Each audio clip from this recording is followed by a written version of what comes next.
Os. Welcome UNLV students to the Shotokan Karate Studies program.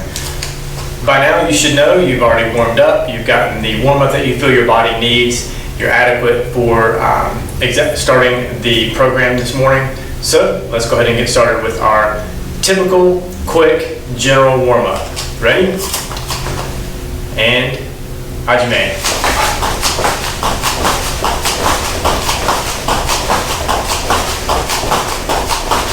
Ichi.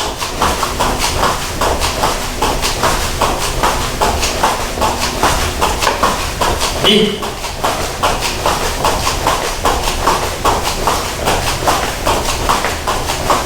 San.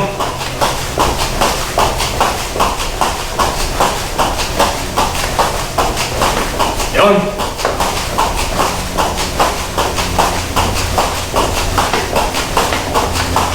Go.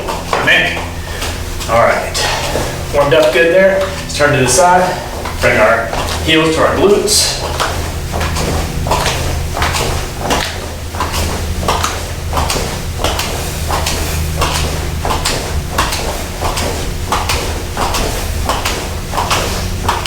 Good, alright. Let's go ahead and do some high knees as well. Get my workout recorded. Here we go. High knees. You can do this slow, just like I'm doing. Again, just bringing your knees up. You can do it fast if you feel like kind of bouncing a little bit, working your calves a little bit. Or if you want to go slow, go slow.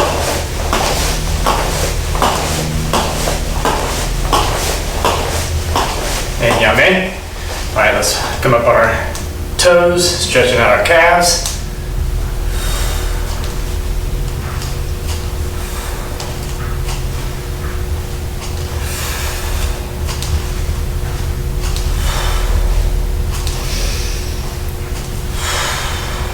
And yame. Very good. All right, let's go ahead and do some body hip twists.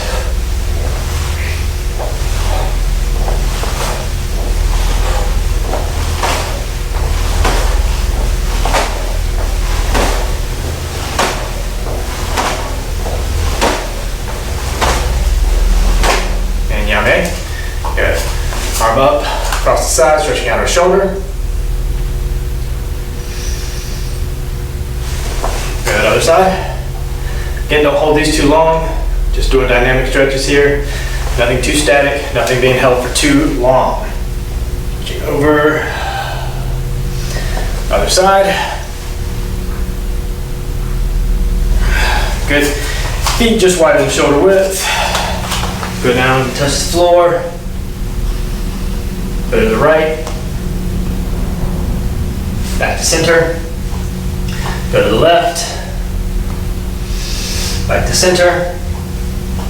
All right, make that a little wider. We're gonna go down to the right, turning up on our left heel, stretching out our hamstring.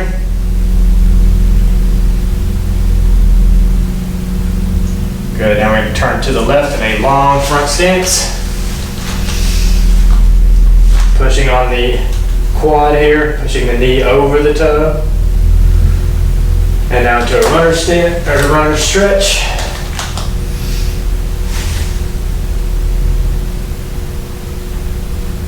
Good. Back up. All right, we're gonna do everything to the other side now. Leaning to the left onto the right heel. Toes pointed up. Stretching out your hamstring. All right, let's rotate that all the way around. Good front stance, long, deep, pushing on the quad, pushing the knee out over the toe, getting a good stretch. Transition that into a runner stretch.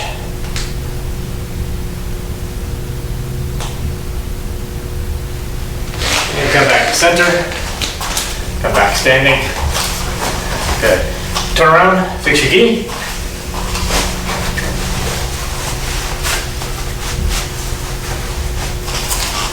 Back to me. Yoi. Subirachi. Pray. Yoi. Seiza.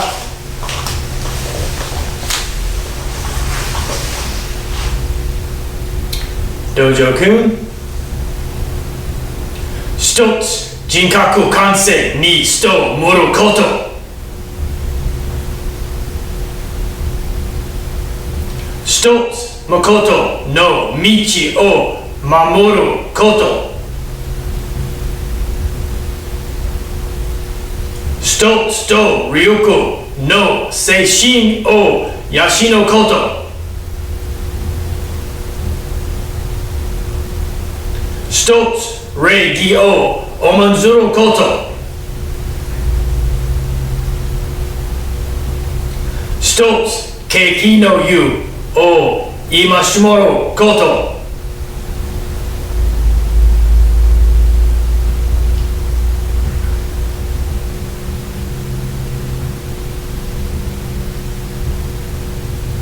Ready?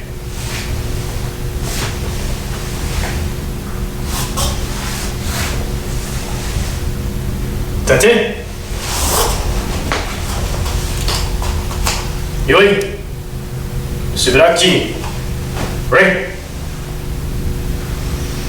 よい。So today's class is I'm going to title it a general knowledge class, but I'm going to put it out as an advanced class. I'm also going to post this as a beginner class. I'm not going to post this as an intermediate class because my intermediate students tend to lean either intermediate advanced or intermediate beginners. Therefore, my intermediate students tend to watch both beginner and advanced videos, so I'm not going to put it out directly to my intermediate students. They'll catch it on either the beginner side or the advanced side. So what I want to talk about today is some karate myths. All right, so we're going to go over that first, and then we're going to do a stretch video. So hang out, get ready to do the stretch video as well. These are general stretches that I do just to get going, right? So it doesn't take very long, maybe 10, maybe 15 minutes. So it's not a full like 30-minute stretch / yoga video that I've done in the past. This is just a general, hey, let's get ready to do some karate warm-up stretches, okay? All right, so let's talk about some myths. First myth that I want to discuss is that black belts are invincible, right? So a lot of people start taking karate, or they look to take karate with the preconception that once I'm a black belt, I'm invincible, right? I can beat up anybody who comes against me, I'm just going to take them out, and that's how this will work. And that's not true. And so it really comes down to learning a skill, right? That's what you're doing. You're learning how to fight. It's a great way to gain confidence. It's a great way to meet people. It's a great way to increase your self-discipline and things like that. But this is not by any means a route to becoming a professional fighter or a bully, right? That you're going to be able to pick on anyone, things like that. So I don't want anyone to come into karate with that myth backing them to say that hey, once I get my black belt, I'm invincible. Okay. Myth number 2 is about strength training. So a lot of people think that doing strength training will make you too bulky, right? So you start to get too bulky, and then you aren't able to do martial arts, right? You're not flexible enough anymore. You have too much muscle mass and things like that. That tends to not be true for several reasons, right? So number 1, you don't come into martial arts with a bodybuilding background, right? You either are a bodybuilder and that's what you do and you dedicate your time to that. You typically don't have time to do both, right? Because both take up a lot of time. So if you're working a job, you're not going to be doing both martial arts and bodybuilding. It is a full-time thing to get into bodybuilding. That said, I always tell my students to train in strength training. It's very important, especially as you get older and older, right? You should always be lifting weights, keeping your body strong, keeping your bones strong, keeping your muscles strong so that you're able to support yourself, so that when you're 80, 90 years old, you're not walking around with, tiny steps and brittle body, okay? Keep lifting. Do that as often as possible. It does a lot of things for you. Strength, obviously, right? So whenever you're lifting weights, it's helping you build strength. But also it helps with flexibility, right? It also helps with power and power generation, right? So if you're taking weights and you're doing farmer walks, or you're doing weighted, squats, things like that, these help build your leg muscles. And what are you using your leg muscles for? Stepping, hips to turn and punch, right? So all these things are very helpful as far as your martial arts journey to make it better, all right, and to make you a better and more well-rounded martial artist, is to get into strength training. I highly recommend it. It's one of the classes that we just put out, was actually going through a strength training regimen and what that would look like. So don't negate that. Don't put that out and just say, hey, I'm doing martial arts, that's my thing, I'm done, that's all I do. It should be a well-rounded thing to include in your martial arts training: calisthenics, cardio, as well as strength training. All right. A third thing, and this one's going to be kind of controversial, is that hikite generates power. All right. So typically you see you see martial artists, we punch and we do this. Our hikite hand comes and draws back. And I know other senseis, and I think this is more of an older kind of thing that you hear, or an older way of teaching, is that hikite generates power. That's not true. And to prove that, you just think about a boxer, right? When boxers are boxing, they're not punching like this, right? If it generated power, a boxer wouldn't want to punch like that. Yeah? I mean, that just makes sense, okay? The hikite hand is more meant for grabbing your opponent. I think a lot of people get lost in thinking that karate is more of just a striking sport or a striking martial art, but it is a combination of many things, right? It is striking, but it is also controlling your opponent. So a lot of times whenever you're doing these hikite movements, it's holding onto your opponent and pulling them in, right? When you grab someone's lapel and you pull into an elbow strike, you're pulling their body in and executing an elbow strike at the same time, right? Whenever a punch comes in, you're controlling their hand and then reaching out for another strike, right? It's not just, okay, I'm going to block that and go hikite and do this, right? It is about control. So I don't want people to think that hikite generates power. I think a lot of people get lost in that when they see a punch like this and they see, oh, this is pulling back and this is going forward, and that's what's generating power. It's your hips. It's coming up through the ground, generating power by moving your hips, and your hips are generating the power. Your arms have nothing to do with it.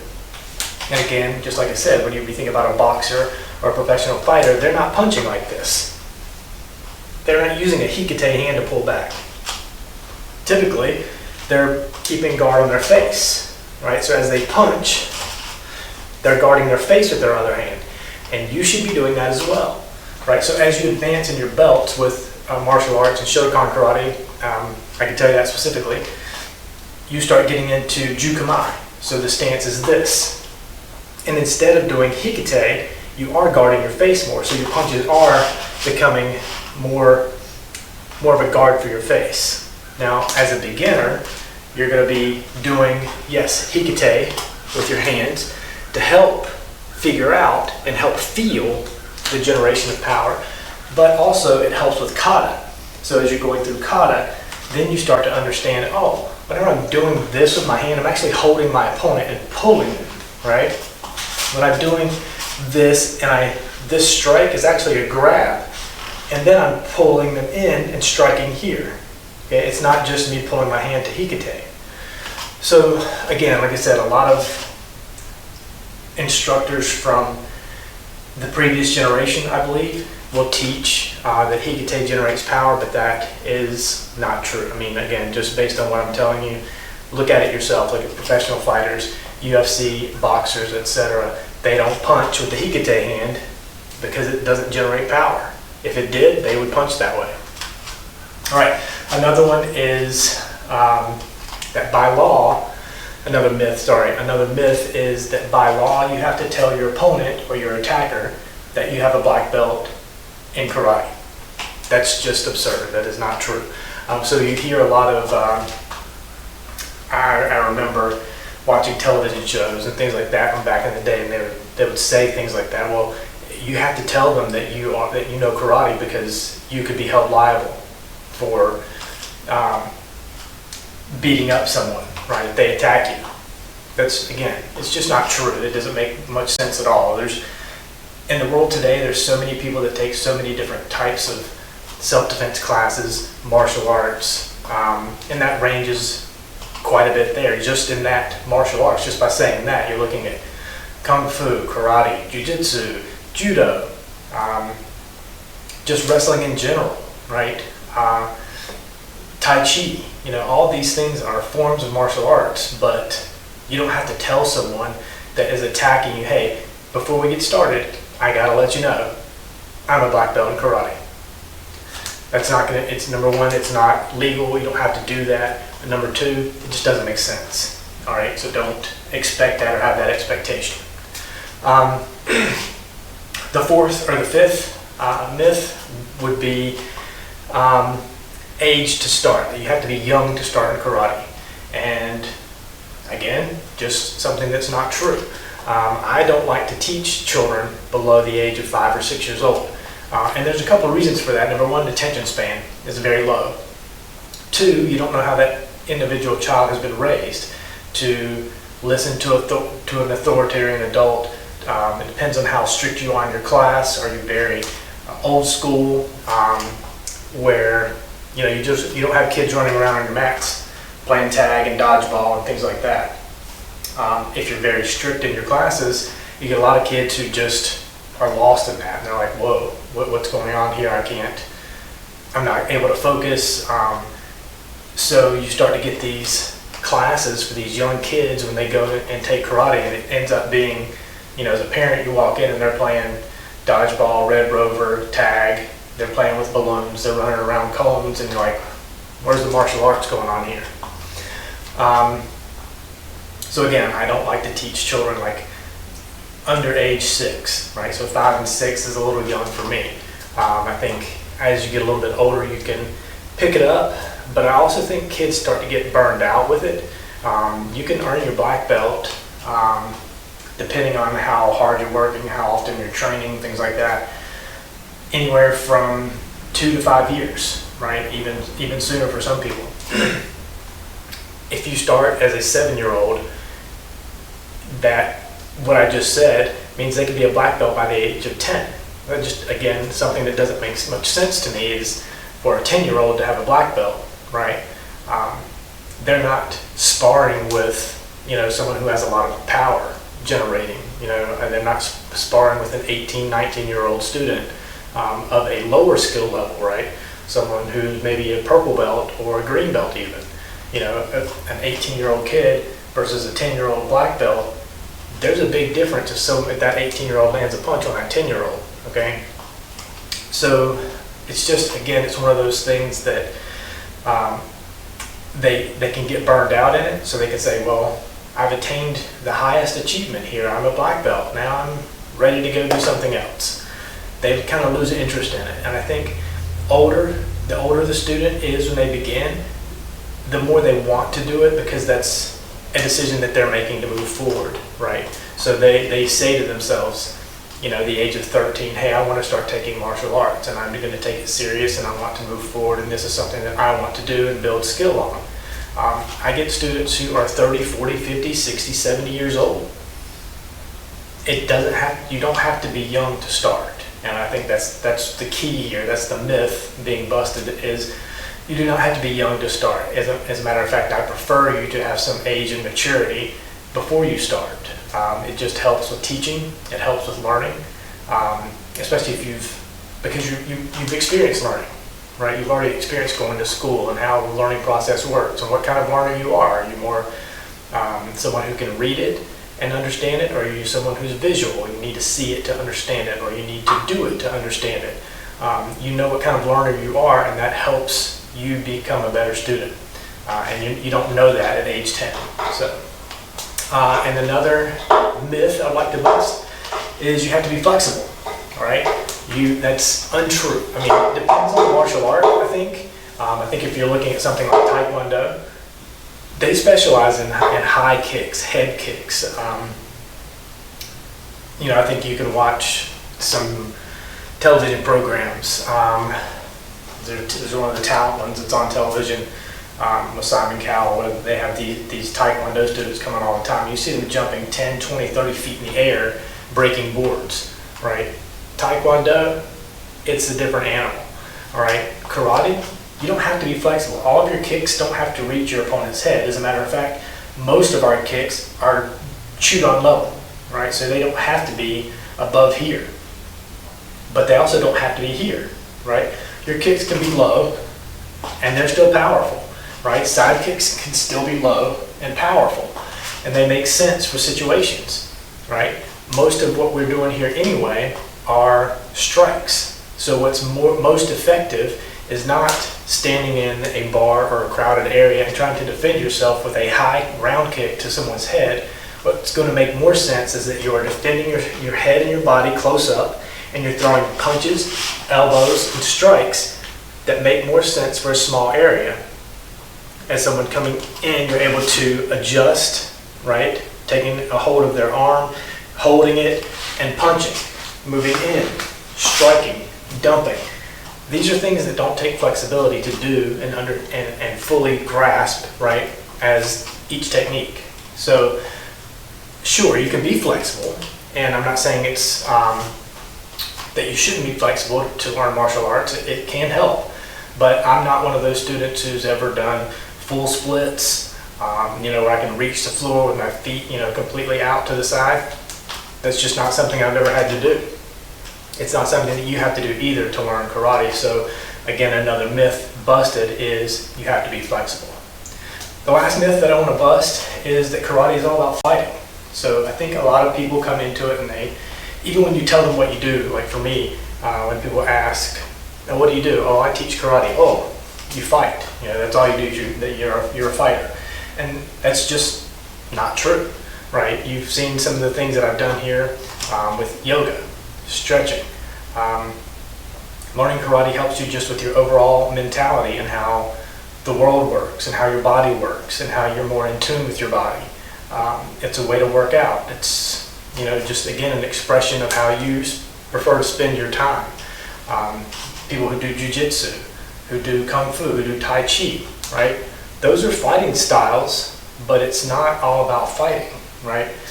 Jiu-jitsu is a mental workout, is a mental game, holding someone on the ground and trying to figure out mentally how this chess match is working for me to control the body and control this other opponent who's working against me doing the same thing. So again, it's not all about fighting, right? It's about your brain and your mind, your spirit, right? Everything is gaining something out of doing this martial art. It is not just about throwing punches and kicks and understanding how to fight, right? That's just a very small portion of the overall picture when you start learning martial arts. For kids, like I said earlier, for kids who come in, age 10, 11, 12, 13, they're learning self-discipline.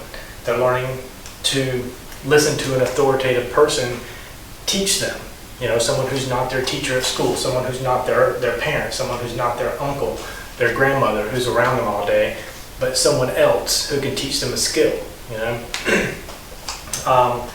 But again, they also learn camaraderie, how to get along with other students. They learn self-control and body control, right? Whenever you're in a dojo and you're doing sparring, you're not there taking each other's heads off, but you're using control to hit lightly, with control, so that you understand limitations. And again, that carries on outside of the dojo, where they can do that as well, where they say, I'm using a lot more self-control here. I don't need to knock someone's head off to make a point here. So again, it's not all about fighting, okay? So those are the 7 myths that I just wanted to kind of bust today. I know it seems like I'm talking a lot, so let's transition now. I'm not in my gi today, so we're just going to move right into stretching. Again, this would be a general stretch. Let's say we've already done the warm-up for today, right? So your body's up to temp, right? So you've been moving, right? You kind of moved around.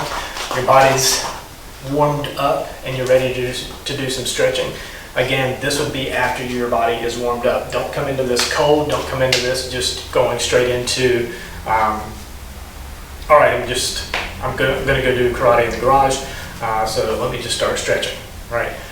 Your body should be warmed up and you should be ready to get into your stretches before you just, boom, start a stretch routine, all right? So I'm going to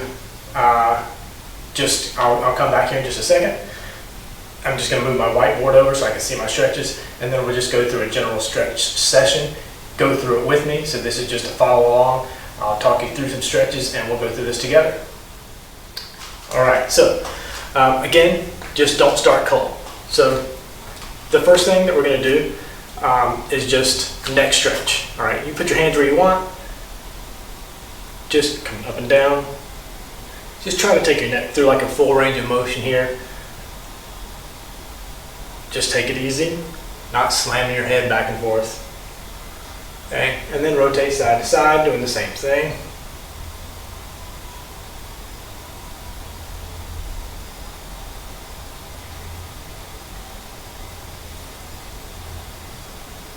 Just remember that whenever you're doing things like even kicking, that your neck and your head are moving as well, right? So you're doing like these type of movements. So just remember that it's important to stretch everything, all right? Even including your head and your neck. So let's go side to side here now. Okay. Now, if you want to increase this stretch, you can do, what we've talked about before, and that's either grabbing your head and pulling, right, very lightly, or you can take your hand and wrap it around your back, okay, and go that other direction. Okay, and then just do the same thing on the other side. Take that left arm, put it behind your back, and lean to the right. Okay, you're gonna feel that stretch coming right through here. Okay, all right. So now let's work the shoulders a little bit. So what I want you to do is just kind of roll your shoulders. Okay, so you can roll them forward, and as you come to the back, you should be squeezing your scapula together, right? Forward, back here, squeezing your shoulders together, and up and around, right? Rounding your shoulders forward. Just go slow. Remember to feel that you're in control of your body here, controlling every part of this stretch.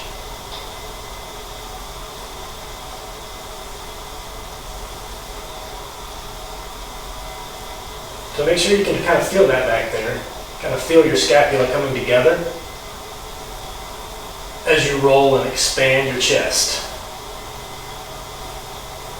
Okay, just kind of rolling it out. All right. All right. So now let's make like a bigger motion. So now you're going to take your arm and just kind of roll it back. I'll do this one arm at a time. Some people do both, but I want you to kind of feel everything. So again, just go kind of slow here. Feel your arm come up and feel it. Right? You know what I mean? I want you to feel the muscle working here. You can take your fingertips and do this. Right? Or you can take your whole hand and just kind of feel everything working here. Okay? Just going back. And then go this forward, same thing. Right? Just follow the motion. Don't swing it, right? You don't have to spin your arm like a helicopter. Okay? Just slowly go through the motion. All right? Okay, now let's just do the other side. So just start going back. Good, just like that. And try to reach with your arm, right? It's not just, again, it's not just about the motion, but you should be stretching and kind of feeling like you're trying to grab things that are further away, okay?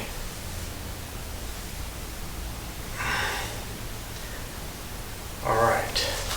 Good. All right, so now we're going to open up our chest. So the best thing to do, again, is just kind of pressing the back of your hands to the back of the room. Okay, and then alternate. So just come back across here, press out, come back across opposite, open up again, and just keep doing that, right? Feel the open and closing of your chest. Open, close, So you should feel it, right? You should feel your chest contracting here, and then you should feel it expanding. You should feel this in your biceps. Everything you should feel just kind of opening up here. Close and open, all right? So I do this a couple times. You kind of lift your hands up as you go up. All right, just like that. Now I like to do some wrist rolls, okay? So you can kind of hold your hands together. And again, just slow roll. Slowly rolling those wrists around, okay? There's some Aikido stretches you can do here, where you can take your hands and pulling down like this, right? Both sides. Okay, then you can roll your hand forward so your fingertips are facing forward, thumb is down, and pull your hand back, right? Same thing on the other. Okay. And again, remember that you're doing this as just part of a general workout, right? You could be working with an opponent who's doing some wrist locks, who's grabbing your hand and pulling, right? We talked about Hikite in the myth section. And they might be doing something that's going to pull or torque your wrist. You want to be stretched out for that. All right? So again, all of these stretches here are great ways to stretch those wrists, get them opened up. Right? So again, you can kind of go through these until you feel like your wrists are warm, that you're not having any pain. And this really helps with your forearms too. So this stretch, you should be able to feel it right here through your forearms. Okay? So just remember that as well. Good. Now let's just do your hips, right? We talked about how important hip movement is. So just moving your hips in a circle. Okay? And we've done this several times before. You want to, again, just rotate, but keep your feet flat on the floor, right? So I don't want you to twist or torque or move your feet around at all. This is all your hips. Hips and a little bit of your knees, right? But you can kind of feel this in your ankles, and you should go both directions, okay? Good. So like I said, this hips, back, ankles, knees, all kind of get affected here. So because you're kind of bending your knees when you go forward, and then you're straightening, and then you start getting into that torque and that bend, okay? So again, great thing to just work is that good hip rotation. And again, work both sides, work both directions, okay? All right, so let's move down to the floor. Now we're gonna work our ankles, all right? So a couple different things here. You can kind of sit up on your toes, kind of like we do in Seiza, right? And just feel this stretch here, okay? You should be able to feel that stretch right through your toes, coming up through your foot, okay? And here, just kind of rock side to side, favoring one side versus the other and back and forth. Okay.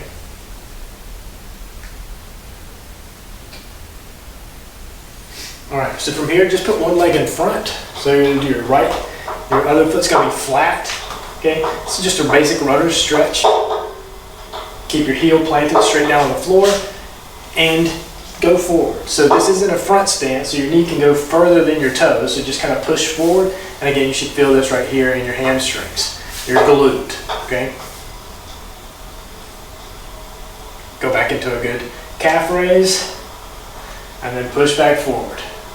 Okay, pop up, relax, hip or calf raise, and then lean forward again. Okay, good, back, pop, and down, just like that. Okay, so now we're just going to swap legs. Turning this way for you. Flat, right? Lean forward. Come back, pop, down, go back forward. Back, pop, down, forward. Good. So the more you kind of bend into this, the more you're going to feel the stretch. And again, you should go until you're comfortable, right? So don't get to the point of being uncomfortable. This is not, like I said, this is not a stretching for flexibility type of thing. This is just a warm up your body type of routine, okay? So let's go down onto your foot, one foot out, work it around in a circle, okay? Go back in the other direction, so go clockwise, counterclockwise, okay? Swap, same thing, around, just feel that ankle flexing, change direction.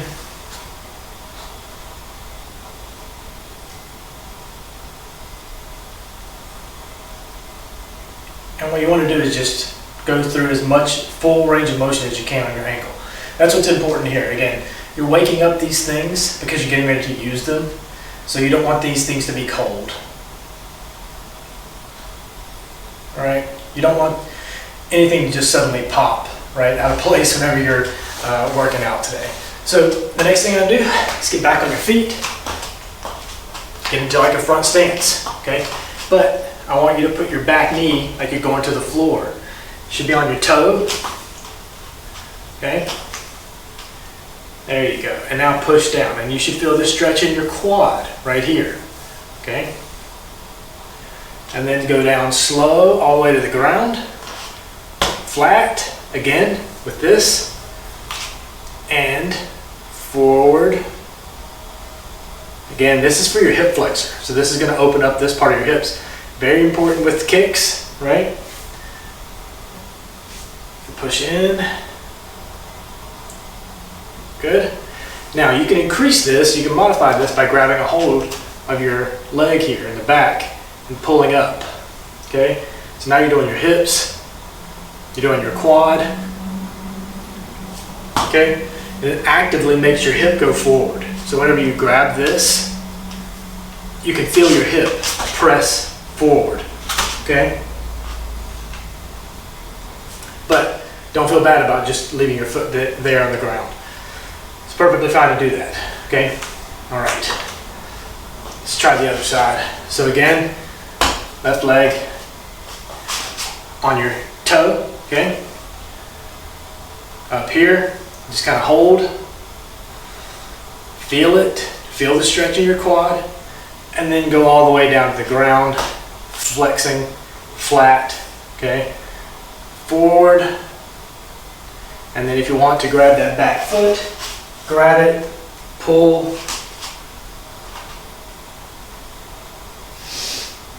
feel that coming through your hip, okay? And lean forward and relax, okay? All right, so now let's get into like a squat position.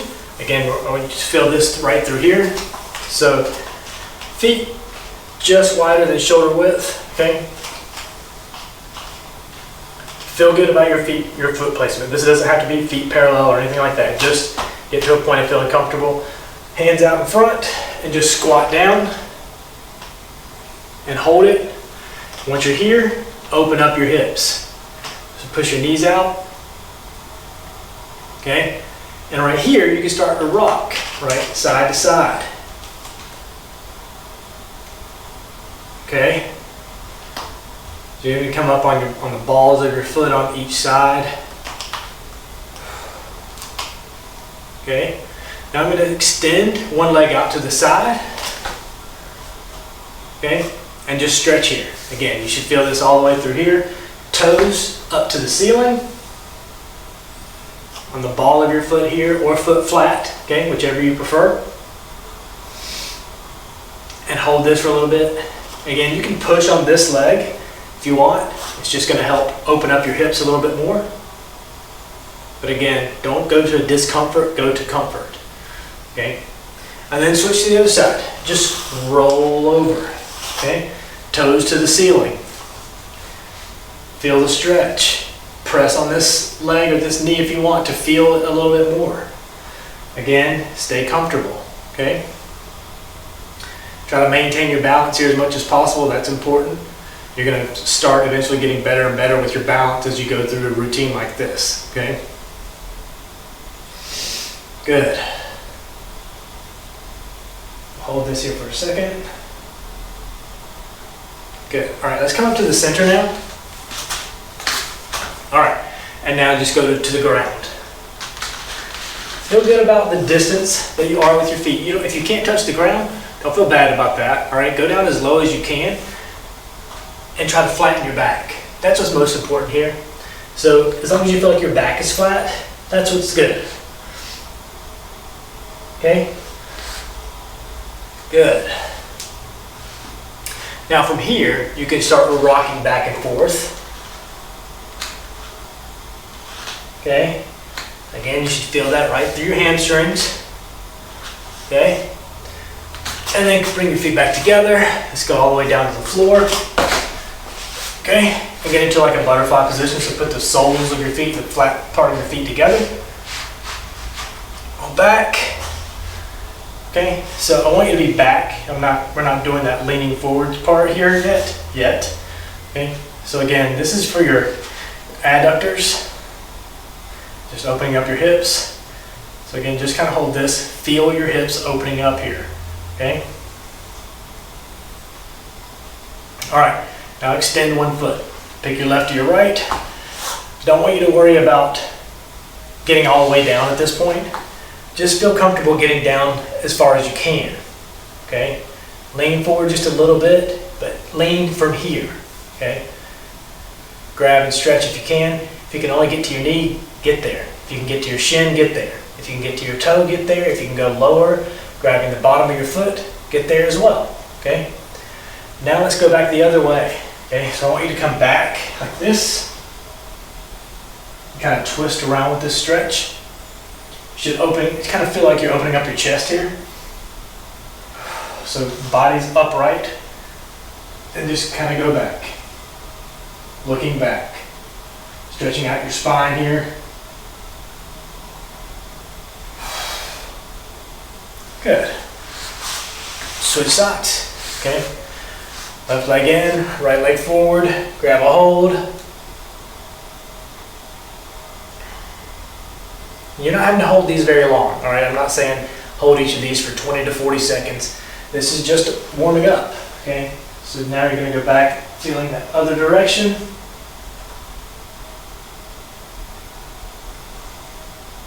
Feel that in your spine again. Okay? All right. Almost done. Okay? Let's get on to all fours. And I want you to just kind of slide your hands forward here. Good.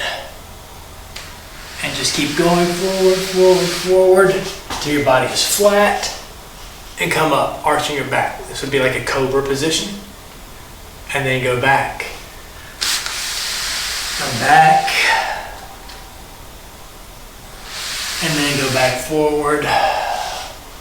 Good. There you go. All right, so now we're gonna do a frog, okay?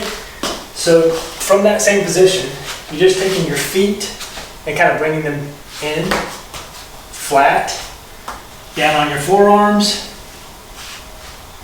So your feet, again, should be sideways on the floor. And you're kind of pushing yourself back. So you're pushing your hips and your butt back toward your heels. Okay? Hold this for, like I said, 10, 15 seconds, nothing crazy. Good. And then from here, you can go into whatever split that you can do. Okay? As far as you feel like you can go. And feel comfortable, that's what I want you to do here. Again, this is not a 180-degree split that I'm hoping for you to land here. I don't want you to be a gymnast, but I want you to feel comfortable with the stretch, okay? Walk your feet in, feel comfortable, stand up, shake it out. That's it, okay? It's not anything crazy. We're not going for half an hour, 45 minutes doing a stretch video. Warm up your body, get your heart rate up, get your blood flowing. Jump into a quick stretch like that takes maybe 10 minutes, then move into your routine, whatever you're doing, all right? And mostly it's for martial arts, so mostly it's for you to get into and start actually doing some karate. I wouldn't go through that if you're just gonna sit and do weights or push-ups or general calisthenics, right?